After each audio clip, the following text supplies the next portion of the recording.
Good evening friends. तो आज जो है मैं कोर्ट गया था कुछ कैंडिडेट्स की एप्लीकेशन फ़ाइल करवाने।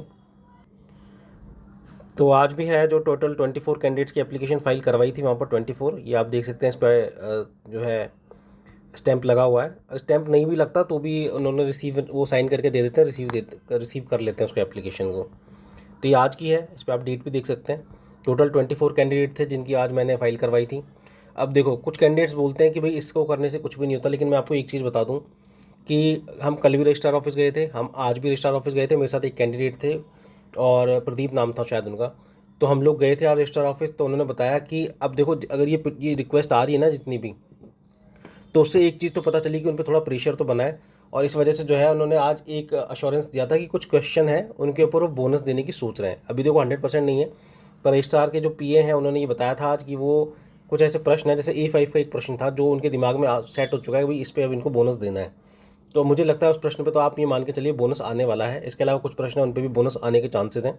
इसके अलावा जो अदर मैटर थे उस पर उन्होंने बोला है कि वो कमेटी बना रहे हैं इसके लिए, और वो कमेटी एक्शन लेगी इसके ऊपर जो भी बनेगा। ठीक है, तो ये तो था इसके अंदर।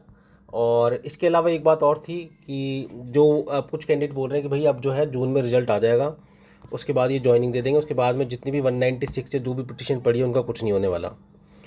मुझे ये नहीं पता कि क्या होगा क्या नहीं होगा,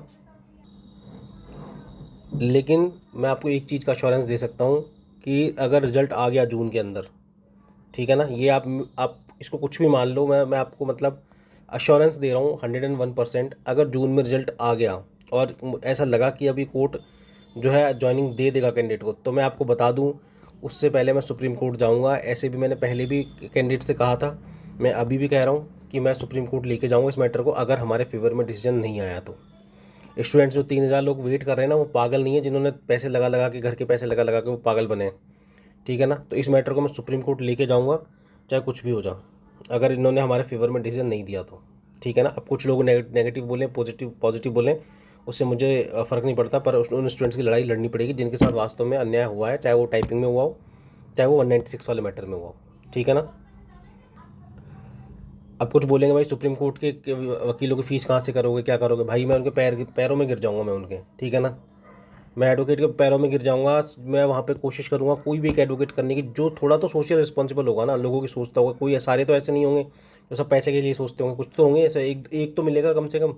मैं पैरों में गिर जाऊँगा उसके, भाई कि हमारे स्टूडेंट्स की ये फ़ाइट है, इनके लिए ये लड़ना है बस। ठीक है ना, थोड़े बहुत मैं डॉक्यूमेंट्स खुद प्रिपेयर करूँगा अपने बिहाफ पे, और कोशिश करूँगा कि मुझे अलाउ करें वो कोर्ट में रिप्रेजेंटेशन के लिए, और मैं सारे आपका रिप्रेजेंटेशन कोर्ट के अंदर रखूँगा। ठीक है ना, इतना, क्योंकि मुझे सारी जितने मैंने इस केस पे जितना रिसर्च कराया ना, और जितना मेरे पास पूरा मतलब जब से वैकेंसी आई थी, जब ये रिजेक्ट हुई, तब से लेकर अब तक जितने इसमें नोटिस इशू हैं, सारे की PDF बना के सब मैं उसको सबमिट करूँगा। अगर मुझे अलाउ कर दिया ना, तो मैं ये सबका पक्ष मैं रखूँगा। ठीक है, उसमें चार्ज भी नहीं लगेंगे। और अगर एडवोकेट मिल गया जो अगर अपने लिए लड़ने के लिए तैयार हो, देखो किसी से कोई पैसा नहीं लेना, मैं खुद उनके पैरों में गिर जाऊँगा, सर आप स्टूडेंट्स के लिए इतना सा कर दो बस। ठीक है ना, तो फिलहाल के लिए अभी इस वीडियो में इतना ही गाइस। और अगर आपने चैनल को सब्सक्राइब नहीं कराया तो कर लो बस, और क्या है। Thank you so much and have a great day.